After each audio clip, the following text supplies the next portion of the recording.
కథలెన్నో చెప్పారు, కవితల్ని రాశారు, కాలాలు దాటారు, యుద్ధాలు చేశారు. ప్రేమలో తప్పు లేదు, ప్రేమలో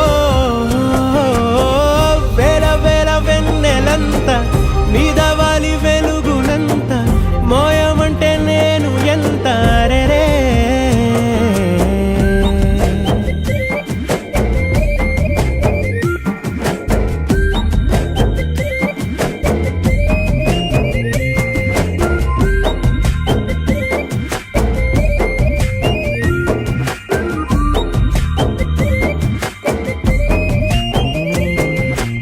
ఆకాశం తాకాలి అని ఉందా, నాతో రా చూపిస్తా సరదా.